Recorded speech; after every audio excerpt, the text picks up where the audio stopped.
Today we are in lesson 101. We just have 10 minutes.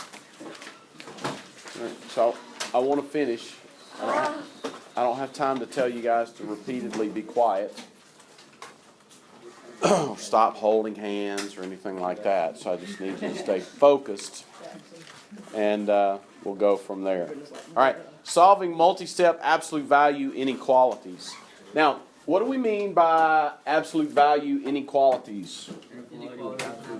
It's an inequality symbol in the equation or a statement, and we're dealing with absolute values. So, multi-steps, we've already done this.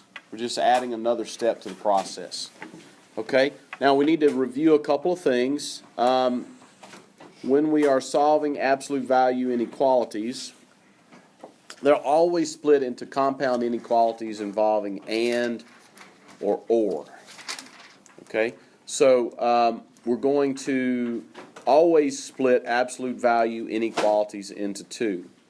All right, you don't need to write this down because that's just kind of a review point. Once the absolute value expression is isolated, less than becomes an and problem, and greater than becomes or. And I told you less than and, greater or. Okay, greater is or, less than and. I mean, there's a little bit of a rhyming thing that goes in there. It's not going to win a Grammy, but it is. There's a little rhyme there. Okay. It's the absolute value inequality rap.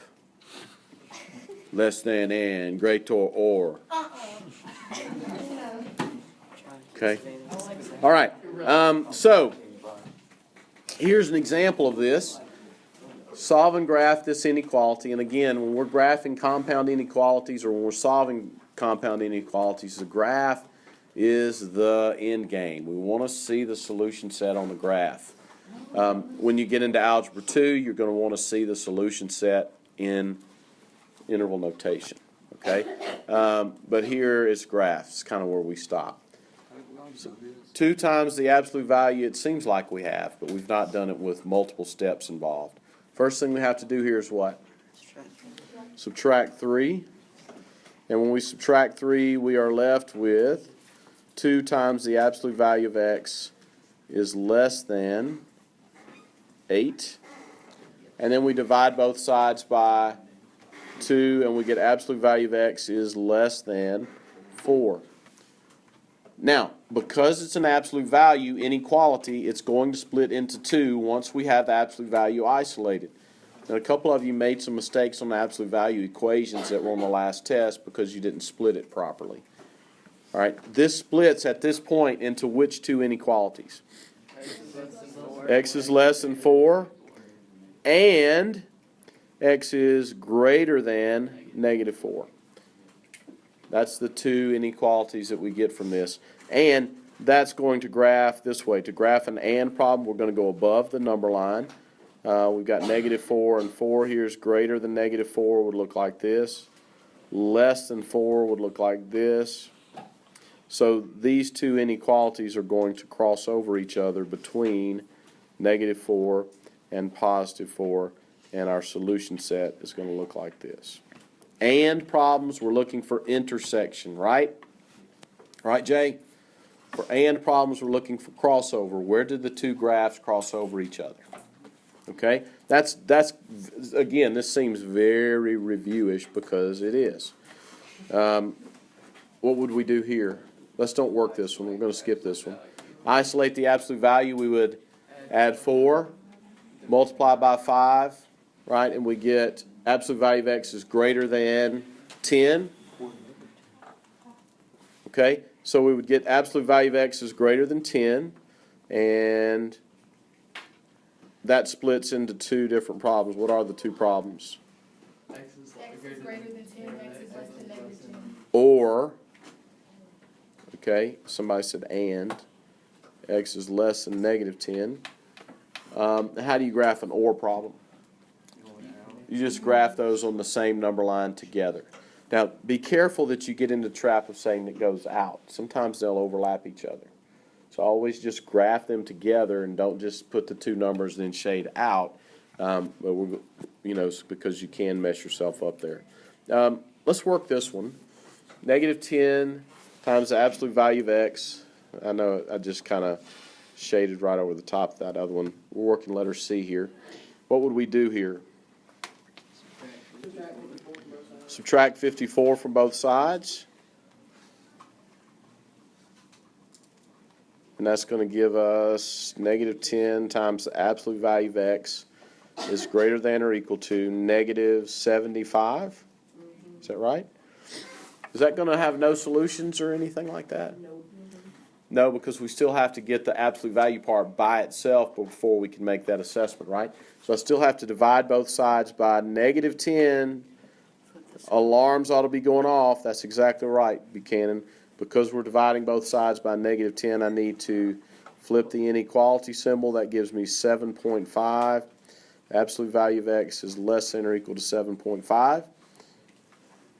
Means the distance from 0 here is between 7.5 and negative 7.5, right? Because this will split into x is less than or equal to 7.5 and x is greater than or equal to negative 7.5.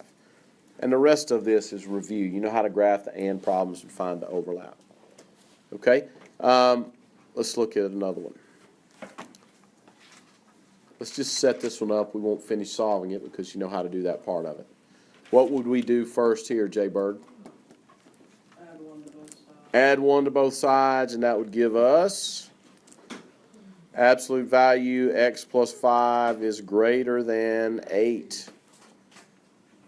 Split it into 2 now, right? And or?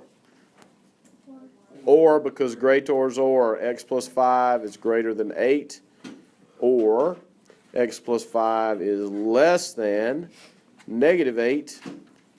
Solve those. Over here you get x is greater than 3, and over here you get x is less than negative 13. That's an or problem. You slap those two on the same graph as your solution. Okay?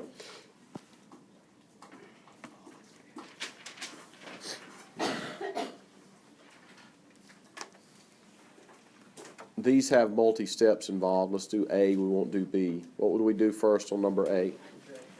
Subtract 12, and that would give us, y'all don't quit on me,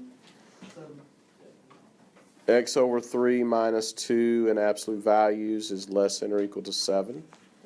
And that's going to split into two inequalities, right? X over 3 minus 2 is less than or equal to 7, and it has to be greater than or equal to negative 7. Now, how are we going to finish solving these two inequalities? Yeah, Wilson? Isolate that. Which means we add 2 and multiply by 3, right?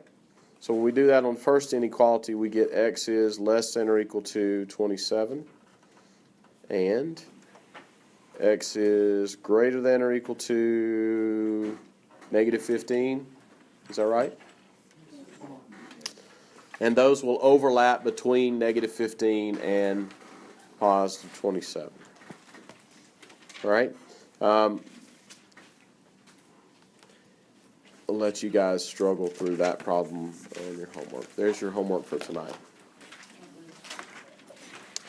681, A through G, 1 through 5, 7 through 12, 14 through 21, and 29.